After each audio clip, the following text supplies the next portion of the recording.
Hello, all you preppers out there in Prepperland. Now, I've spent a lifetime exploring the wilderness and facing down danger. I've learned that the key to survival is preparation, but there are certain things that preppers do that could easily get them killed. We're talking about common pitfalls, from gear obsession to the allure of the lone wolf mentality. These are mistakes that could cost you everything when things go south. So let's jump right into it. I understand the appeal of having a specific plan. It feels reassuring to have a roadmap, a guide that you can follow step by step. It gives you a sense of control in a world that can feel increasingly chaotic. When everything around you is unpredictable, a plan can be your anchor. But nature, my friends, is a fickle beast. It throws curveballs. It's unpredictable and often unforgiving. It doesn't care about your carefully laid plans. Your meticulous preparations can be rendered useless in an instant. People say all the time you can't focus on every single scenario, and that's obviously absolutely true, but I find that people focus too narrow, and that's the problem. They get tunnel vision. You need to be adaptable and brainstorm every possible scenario. Think outside the box and consider the unexpected. What if your bug-out location is compromised? What if the place you thought was safe is no longer an option? What if the disaster you've prepared for isn't the one that hits? What if something entirely different happens? That's why it's crucial to cultivate adaptability. You need to be ready for anything and everything. Don't limit yourself to a single scenario. Think broadly. Consider multiple possibilities and prepare for them. Imagine different disasters, different environments, different challenges. Visualize yourself in various situations. Ask yourself, what if? And then prepare for those what ifs. The more questions you ask, the better prepared you'll be. Remember, the more versatile your skill set, the better your chances of survival in any situation. Diversify your skills. It's about having the mental agility to adjust, to improvise, to think on your feet when the unexpected occurs. Flexibility is key, and the unexpected will occur. So, broaden your horizons, embrace the unknown, and be ready for anything. Look, having the right gear is essential, no doubt about that. A reliable knife, a sturdy backpack, a way to start a fire, these are the tools of survival. But they're just tools. They're only as good as the person using them. You rely way too much on your gear. You need to practice with it, train with it, and drill with it. Knowing how to use the gear effectively is what's going to save your life. Owning a survival kit doesn't make you a survivor, any more than owning a guitar makes you a musician. It's the practice, the dedication, the hours spent honing your skills that make the difference. So get out there and get your hands dirty. Because when the chips are down, it's your skills, not your gear, that will save your life. Now I get it. Prepping can be expensive. It's easy to get caught up in the latest gadgets and gizmos, and before you know it, you've blown your entire budget on a solar-powered espresso maker. But here's the thing. When it comes to survival gear, quality trumps quantity every single time. Buying cheap crap. Make sure you buy really good stuff that's going to last. Shopping local can help you find quality items. You're better off having one high-quality knife that will last a lifetime than a drawer full of cheap knockoffs that will snap under pressure. Remember, this is about your life, your safety, the well-being of your loved ones. It's not the time to cut corners. So do your research and invest in gear that's built to last. In a survival situation, the peace of mind that comes with knowing your gear won't let you down is priceless. Let's talk about bugging out, that grand adventure many preppers dream of.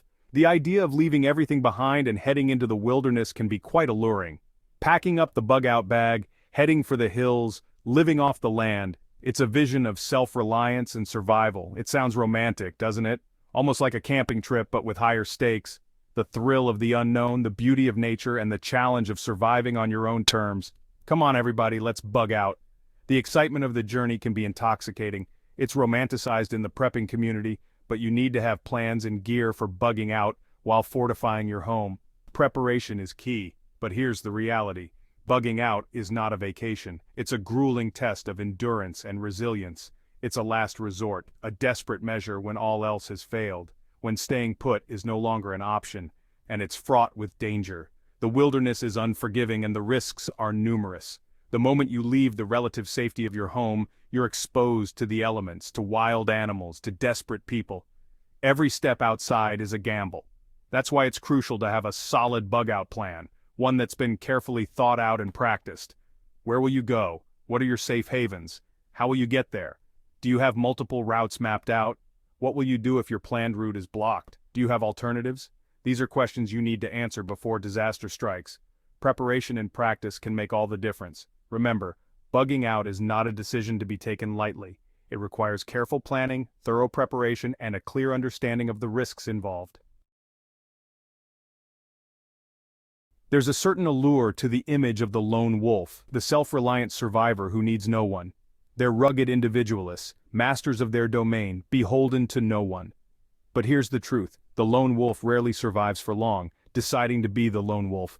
You need a community for support and protection. Having a prepping community with different skills is essential. Survival, my friends, is rarely a solo act. It requires teamwork, cooperation, and a network of support. We humans are social creatures by nature. We thrive in communities, not in isolation. And that instinct for connection, for cooperation, becomes even more critical in times of crisis. Embrace the power of community, and you'll dramatically increase your chances of making it through. Discretion, my friends, is the better part of valor, especially in the world of prepping. The last thing you want is for everyone and their dog to know that you've got a basement full of freeze-dried food and enough ammunition to start a small war. Talking too much. Be cautious about what you share with others. Not everyone needs to know you're a prepper. Loose lips sink ships, as they say, and in a survival situation, loose lips can attract unwanted attention. Keep your circle of trust small and tight, limited to those you know and trust implicitly. The more people who know about your preparations, the greater the risk of that information falling into the wrong hands. In the age of information overload, it's easier than ever to get caught up in conspiracy theories, misinformation, and downright nonsense. With the internet at our fingertips, we are bombarded with a constant stream of data, much of which is unverified or outright false. And let's face it, the prepping world has its fair share of all three. Believing everything you're told can lead you down a path of unnecessary worry and misguided efforts. Focus on actionable intelligence and logical preparation rather than conspiracy theories. It's crucial to sift through the noise and concentrate on what truly matters. 1 minute it's the Mayan apocalypse, the next it's a zombie invasion. These sensationalized scenarios capture our imagination but distract us from real, tangible threats. It's enough to make your head spin. The sheer volume of conflicting information can leave anyone feeling overwhelmed and confused. But here's the thing. Getting sucked into these rabbit holes of speculation is not only a waste of time and energy, it can also be dangerous. It diverts your attention from practical preparations and can lead to poor decision-making. It's easy to get caught up in the fear-mongering, to start stockpiling for the wrong threats, to make decisions based on emotion rather than logic. This kind of behavior can lead to unnecessary stress and wasted resources. So, how do you navigate this minefield of misinformation? Simple. Be critical. Question everything. Develop a habit of verifying information before accepting it as truth.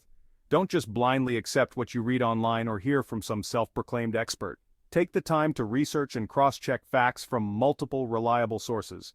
Focus your energy on actionable intelligence, on preparing for realistic threats, and on developing skills that will serve you well in any situation. By doing so, you ensure that your efforts are both effective and efficient, providing peace of mind and real preparedness. I've eaten my fair share of questionable things in the wild. From wriggling grubs to raw goat testicles, I'm not one to shy away from a culinary challenge. But when it comes to prepping, there's one thing I try to avoid: prepackaged survival food. You know the stuff, those bland, tasteless bricks of freeze-dried mush that promise to keep you alive for 25 years. Prepackaged survival food, it's expensive. Canned food is a more cost-effective and long-lasting option. And while these meals might provide some basic sustenance in a pinch, they're often expensive, lacking in flavor, and well, let's just say they're not exactly a gourmet experience. Here's the thing. There are better, more cost-effective options out there. Canned goods, for example, are a great source of long-lasting nutrition. They're affordable, readily available, and come in a variety of flavors. Remember, prepping is about being prepared, not about sacrificing flavor or enjoyment. The prepping world is a gadget lover's paradise. From solar-powered generators to multi-tools that would make MacGyver jealous, there's no shortage of shiny objects vying for your attention. Buying every gadget. Focus on the basics and avoid spending money on unnecessary gadgets. And while some of these gadgets can be useful, it's easy to get caught up in the hype and end up with a garage full of expensive toys that you'll never use. Prepping is not about having the most gadgets. It's about having the right skills and knowledge to survive. Focus on the basics: shelter, water, fire, food, and first aid. Make sure you have these covered before you start investing in fancy gadgets. Because when it comes to survival, it's not about what you have, it's about what you know and what you can do. So there you have it, folks. 9 deadly mistakes that preppers make, mistakes that could cost you everything when the stakes are high. Prepping is about taking control, about being prepared for whatever life throws your way. Stay safe, stay prepared, and I'll see you on the next adventure. We'll see you next time.